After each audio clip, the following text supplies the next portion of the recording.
Hi, this is Eric from AdBuzz Canada, and this is Carl Jones, the VP Executive Creative Director of Gray Canada. So, can you tell us a little about yourself and what your background is? Yeah. So I originally went to the Ontario College of Art quite a few years ago, and I went to study painting, saw the teachers, took the classes, was not inspired, but then I saw that there was advertising and I thought that was pretty cool. So then I majored and left OCA doing advertising.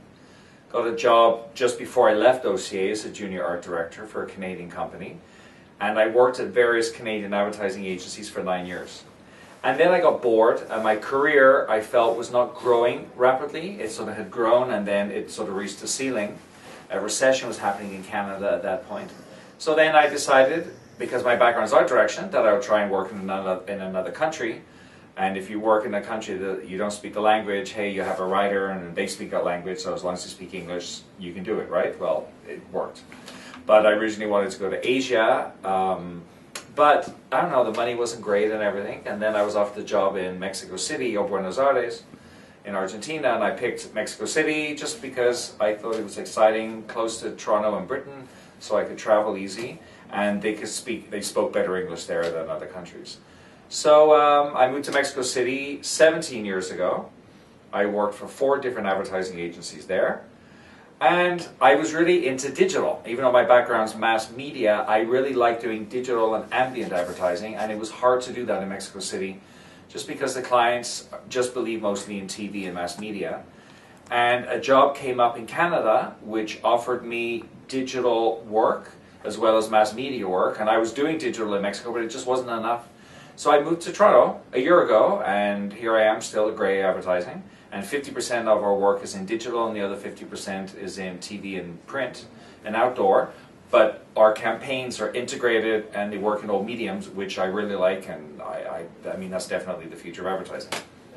So for all those, those would-be creative directors and copywriters, what kind of challenges do you think they face trying to get into the industry today versus maybe even when you started out?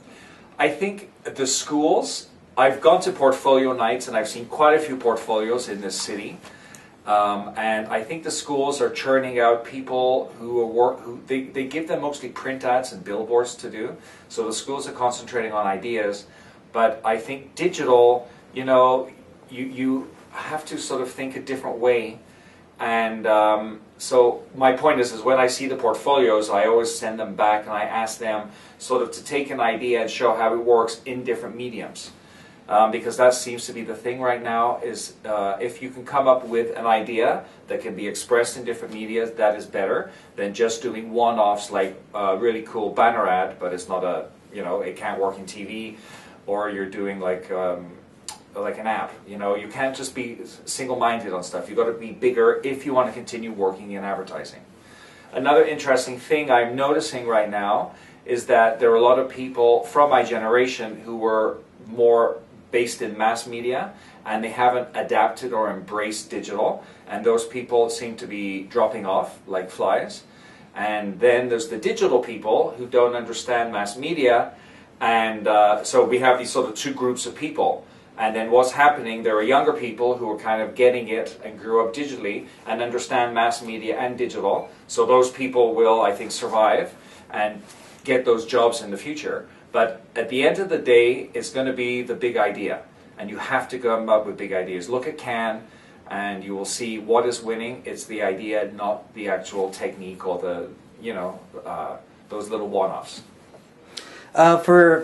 I guess for the education system, do you think they are doing enough to actually teach these next generation creatives about what they need to do to be really successful in a transitional phase? Like we are, transitioning over the last 5-6 years and on to kind of a new media age where everything is everywhere. Like how do they, really compete in that area? Well, I think a lot of the teachers are older, so they really don't understand this new way of doing advertising, so I don't think they're preparing the students. We're all learning on the job, and what I'm doing here at Gray is that I don't have digital and mass media. What we have is a creative department, we don't have silos, and I'm training the digital people to think in mass, and working on TV. I have them doing that, and I have the mass people working on digital projects. So there's a cross-pollination. And I believe that is the best model that I know, because there's so many models out there, who knows what's going to win. But I feel that what I'm doing right now is working, and it will be the way. So my point is that I think people are going to have to learn on the jobs and teach themselves. Schools can teach you to come up with ideas.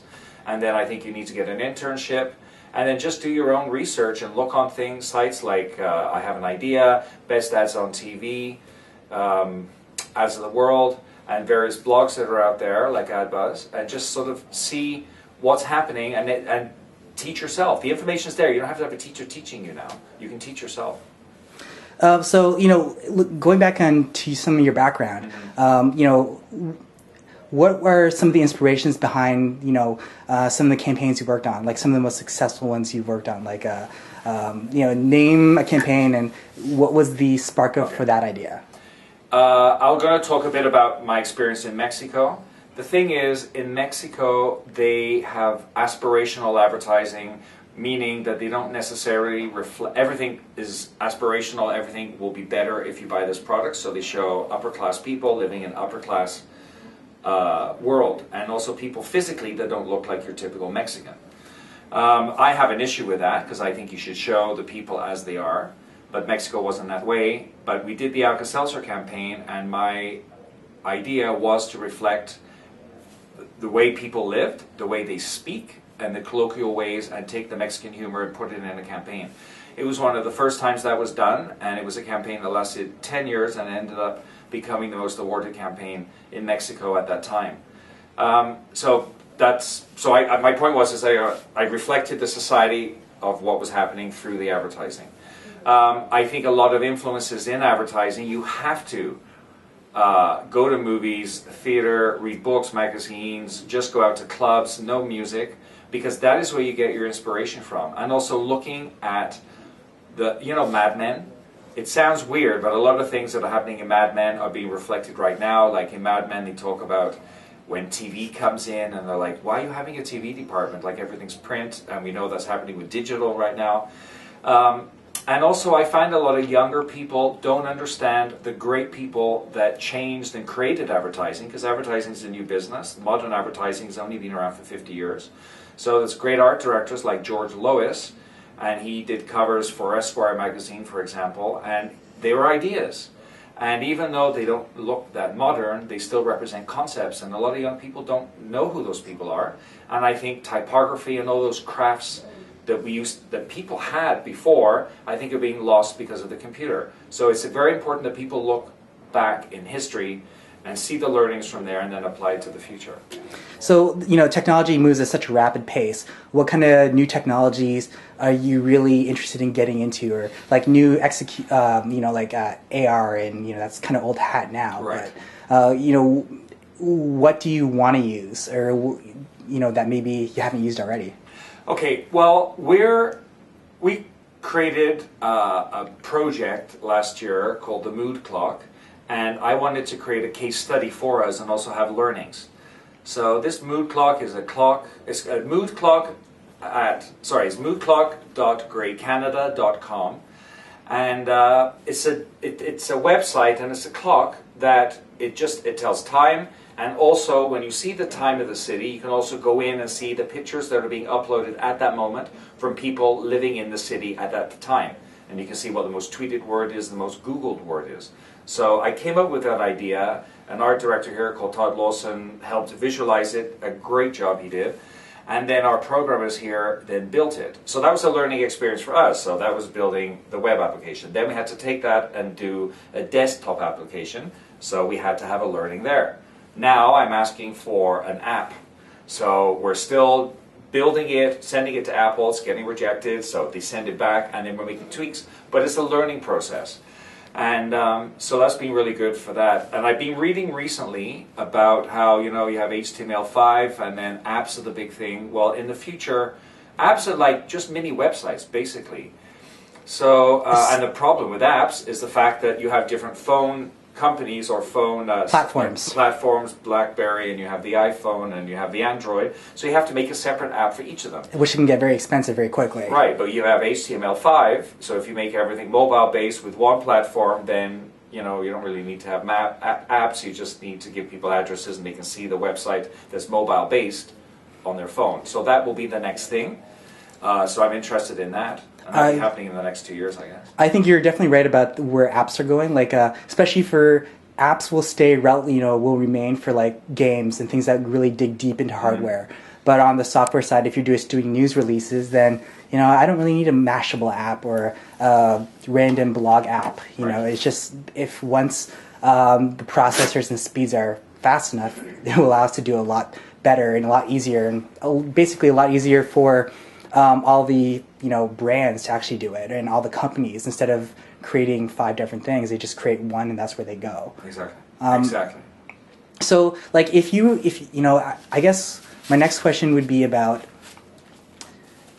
for current students that like maybe they want to go into internationally. What kind of advice would you give them, being someone that came from was from Canada and then went internationally? What do they need to watch out for? What is the process like to get there, and how long until they can actually go and realistically go that far if they want to? Okay, I think if some Canadian wants to go international, kudos, I think that's amazing, because I find that Canada is very introspective. All Canadians look at is Canada and Toronto and Vancouver and Montreal and what's happening there. And when you live outside of Canada, you realize that the world doesn't care about Canada. We're not really on the scene, and I'm sorry to say that, but it's true. We do win some awards in Canada and stuff, but you need to think more global. So, look at those global websites, blogs, and also if you can leave the country, go to places like Brazil, go to China, go to India. Don't go to Britain, don't go to the US, because those aren't growing markets. India, China, Brazil are where people are spending more money. There's growth there. They're more willing to accept and try new ideas, and they're more willing to accept people coming from outside and integrating in their culture, because they're more positive about that, and then you will learn a lot. And also, it's an exciting thing, going to another country, living in another culture, and absorbing that and expressing it through advertising. It's a good thing. Then you can come back to Canada with your learnings and then do well here, and you'll have a better vision of the world and not just be so myopic, I think the word is.